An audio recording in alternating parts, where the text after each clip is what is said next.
bulletin de ce soir a pour titre, comme vous pouvez le voir, Prêter du riz et du sucre. C'est l'histoire de Maria Tordessia qui a 35 ans et que vous pouvez voir à l'image. Maria avait une grande maison et elle nous dit que certains étudiants universitaires semblent avoir besoin de plus d'aide que d'autres personnes. Béatrice, qui est mère de 2 enfants, en était un bon exemple. Béatrice, une fois, est venue voir Maria et lui a demandé « Ça vous dérangerait de m'emprunter un peu de riz ?» Maria, qui était sa camarade de classe, louait des chambres à Monesia, en Colombie, et elle lui a effectivement donné du riz. Quelques jours plus tard, Béatrice est revenue et elle avait besoin cette fois-ci de sucre. Et Maria lui a aussi donné du sucre. Puis, elle avait besoin de bananes et plus de riz et de sucre. Et à chaque fois, Maria lui donnait ce dont elle avait besoin. À chaque interaction, elle nous dit qu'elle priait pour suivre fidèlement la méthode de Jésus-Christ qu'elle avait lue dans le livre d'Ellen White intitulé « Le ministère de la guérison » à la page 118, qui dit « La méthode du Christ pour sauver les âmes est la seule qui réussisse. Il se mêlait aux hommes pour leur faire du bien, leur témoignant sa sympathie, les soulageant et gagnant leur confiance. Puis il leur disait « Suivez-moi ».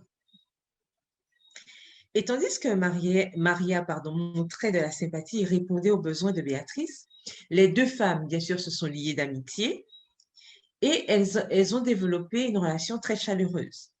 Et lorsque l'église de Maria a organisé des réunions d'évangélisation, elle a bien sûr invité Béatrice et Béatrice a assisté aux différentes rencontres et a commencé à étudier la Bible. Après un certain temps, Béatrice a été baptisée. La prière et les études bibliques se sont poursuivies. Et après, ce fut au tour du fils de Béatrice, âgé de 12 ans, et de sa fille, âgée de 8 ans, qui ont accepté de se faire baptiser. D'autres étudiants locataires se sont également joints à l'étude biblique hebdomadaire et le groupe est passé à 30 personnes. Puis, un autre étudiant universitaire est venu demander de l'aide à Maria. Il voulait que Maria l'accompagne chez la directrice de l'université car il désirait lui parler. Lorsqu'ils sont arrivés là-bas, la directrice n'a pas compris pourquoi Maria était là. Et elle a demandé à l'étudiant, « Qui est cette femme ?» Et l'étudiant a répondu, « C'est elle qui s'occupe des études bibliques dans mon groupe. » Surprise, la directrice a demandé plus d'informations. Et quand Maria a expliqué qu'un groupe d'étudiants universitaires se réunissait 1 fois par semaine pour étudier la Bible chez elle, elle a expliqué qu'elle avait ainsi formé un groupe de soutien pour eux. « C'est incroyable », a dit la directrice. Il n'y a pas beaucoup de gens,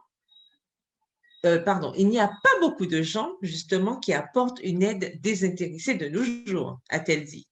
Et elle a demandé à Maria de déplacer son groupe d'études et de venir organiser ce groupe à l'université.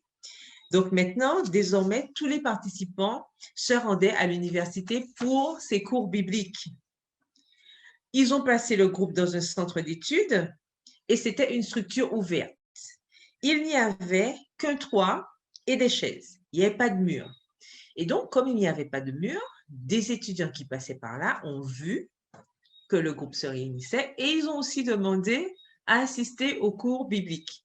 Et bien sûr, le groupe est passé de 30 à 40 personnes, plus 3 professeurs d'université. Parmi eux se trouvait Rosa, une camarade de classe de Maria qui hésitait initialement à se rendre dans les réunions. Et bien sûr, elle a hésité à rejoindre le groupe. Elle voulait juste être l'amie. Maria voulait juste être l'amie de Rosa. Elle ne voulait pas la forcer à venir aux études bibliques. Et elle a appelé Rosa et lui a envoyé un texto. Elle l'a invitée à manger chez elle tranquillement.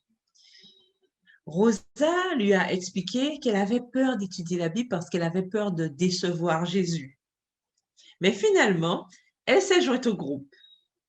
Lorsqu'elle a étudié la Bible et prié, ses craintes ont disparu et elle a commencé à croire en Jésus. Après quelques mois, elle a donné son cœur à Jésus et s'est faite baptiser aussi. Maria s'est réjouie que Rosa ait donné son cœur à Jésus.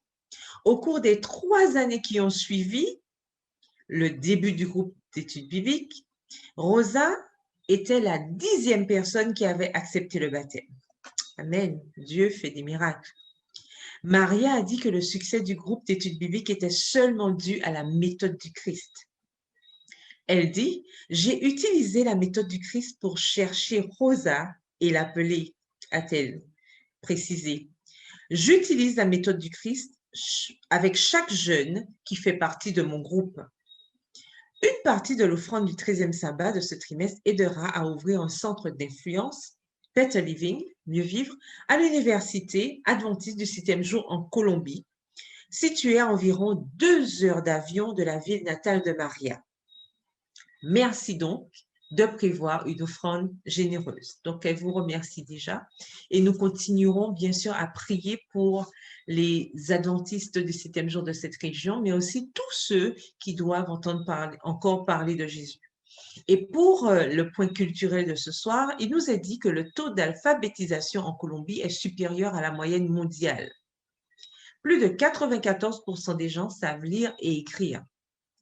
Le sport le plus populaire en Colombie est le football, mais le pays possède également un sport national traditionnel appelé tejo. Le tejo consiste à lancer une rondelle en métal, le tejo, sur une distance d'environ 18,50 m sur un tuyau ou un ressort placé sur une planche de 1 mètre sur 1 mètre, recouverte d'argile et placée à un angle de 45 degrés. Un élément majeur du sport est l'utilisation de petits paquets explosifs contenant de la poudre à canon placés sur les bords du tuyau qui explosent fortement lorsqu'ils sont frappés par la rondelle. La Colombie est célèbre pour 2 exportations. Elle produit du café de renommée mondiale et elle est la première source d'émeraude au monde. La fleur nationale de la Colombie est l'orchidée Cattleya trianoa. L'oiseau national est le condor andin, le plus grand oiseau volant du monde en poids et en envergure combinée. Et l'arbre national est le palmier à cire, qui est le plus haut palmier au monde. La Colombie était habitée par des tribus semi-nomades jusqu'à l'arrivée des Espagnols au XVe siècle.